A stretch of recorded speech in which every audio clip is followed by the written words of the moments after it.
qual é o segredo do envelhecimento saudável, onde a gente pode O- viver com mais saúde e menos remédio? Boa! Bom, essa pergunta praticamente é aquela que todos nós gostaríamos de ter já de imediato uma resposta, mas nós estamos muito mais à frente do que estávamos há alguns anos atrás, em termos de conhecimento. Tão à frente que há algumas décadas, 2, 3, 4 décadas, nem se falava em envelhecimento saudável. As pessoas relacionavam o envelhecimento com a perda inexorável da saúde, com a perda obrigatória da saúde, e ninguém nem cogitava a possibilidade de envelhecer com saúde. Hoje, não.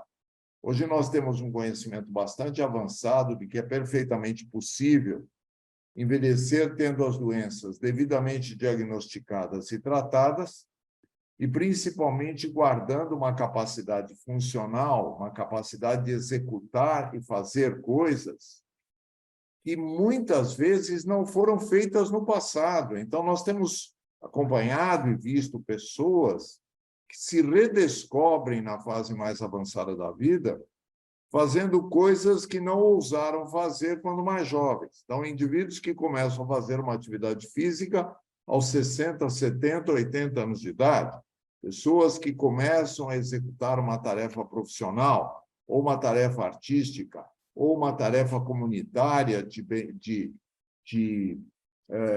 prestação de serviços ao próximo, numa posição, numa fase em que, antigamente, as pessoas eram obrigadas a se excluir da sociedade. Então, envelhecimento saudável é isso. Qual é o segredo?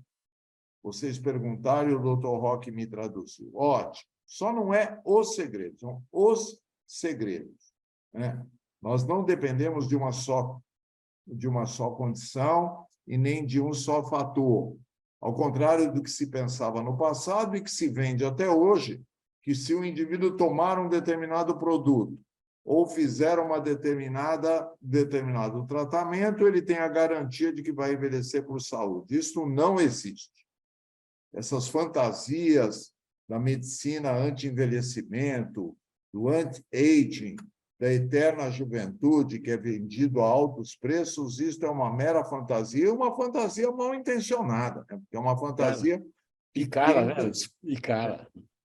caríssima, tenta tirar do indivíduo aquilo que muitas vezes seria muito melhor aproveitada em outra situação. Então, a base deste envelhecimento saudável está na questão nutricional. Nós devemos nos alimentar daquilo que é necessário em cada uma das fases da vida. E não é porque eu sou idoso que eu devo me restringir a uma dieta muito mais voltada, muito mais dependente de carboidratos, de coisas muito de fácil digestão, e esquecer da parte proteica, esquecer das fibras, esquecer de tudo aquilo que é fundamental numa alimentação saudável. Segunda parte, eu não abro mão de falar disso, é ser ativo, tanto física quanto mentalmente. Ninguém pode querer ter saúde se não tiver uma atividade física e uma atividade mental complementares. Uma não existe sem a outra. Se eu sou fisicamente ativo, eu devo complementar com atividade intelectual, atividade mental, atividade de raciocínio. Se eu já tenho esta atividade de raciocínio, eu devo complementá-la com uma atividade física. Então, o idoso é saudável quanto mais ativo ele for. Isto, por incrível que pareça, é um dos postulados de Hipócrates há quase 2.500 anos atrás, apresentando que quem não é ativo envelhece rapidamente, quem é ativo envelhece lentamente. E o último é relações sociais. Isto que nós estamos fazendo hoje, fundamental para o envelhecimento saudável.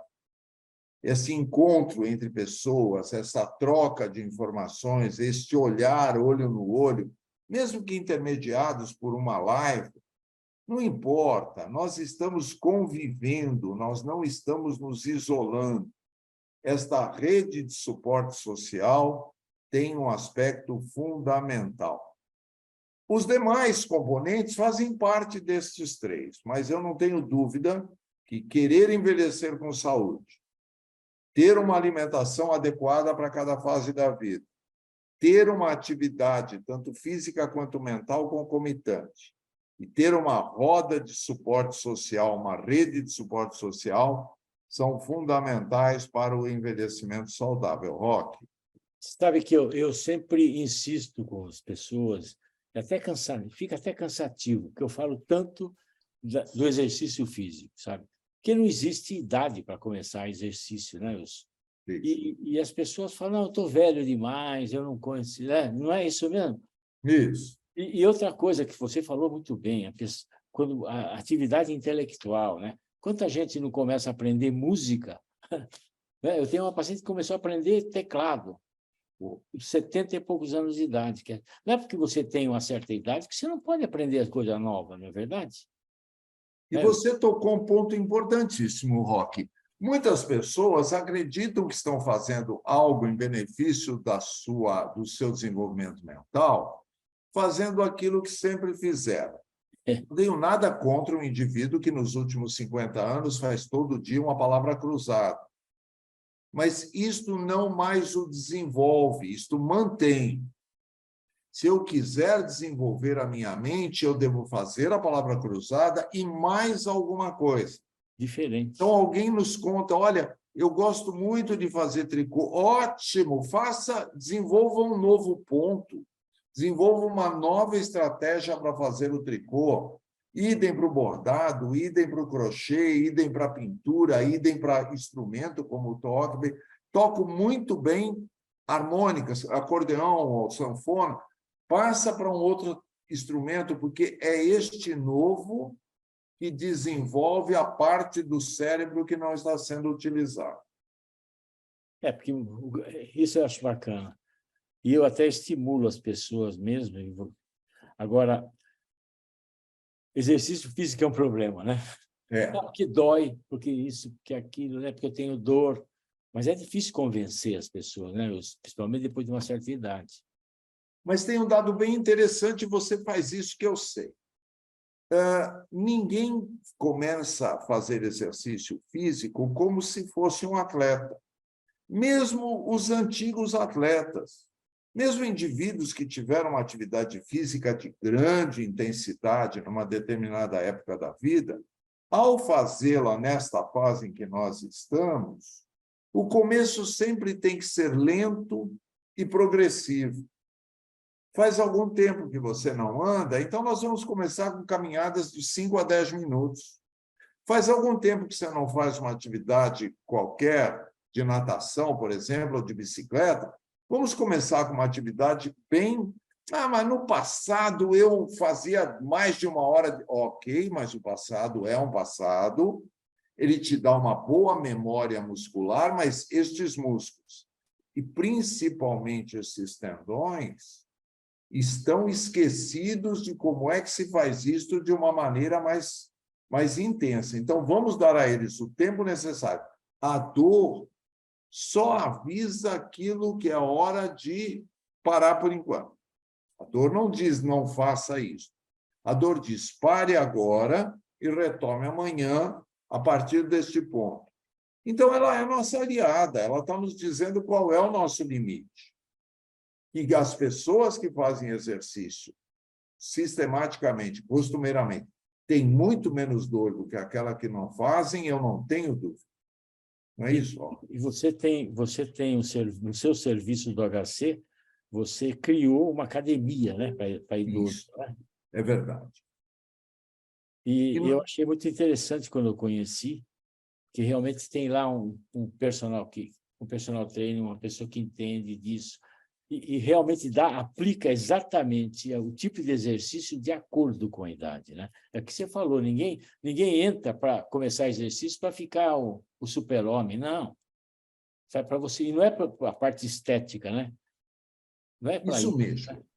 Estas coisas excepcionais que a gente vê no Fantástico, vê nos programas de televisão, ouve dizer que alguém pulou de paraquedas, que o outro desceu uma montanha no esqui, o terceiro está fazendo correndo a maratona, tudo isso é muito simpático, muito agradável, mas não é a saúde.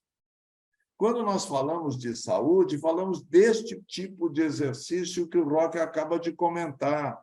É um exercício planejado para ser feito nesta idade, de uma forma bem orientada, com um número de vezes bem escolhido, ou seja, é algo para promover a saúde e não pura e simplesmente para nos dar aquela sensação de fazer o inusitado.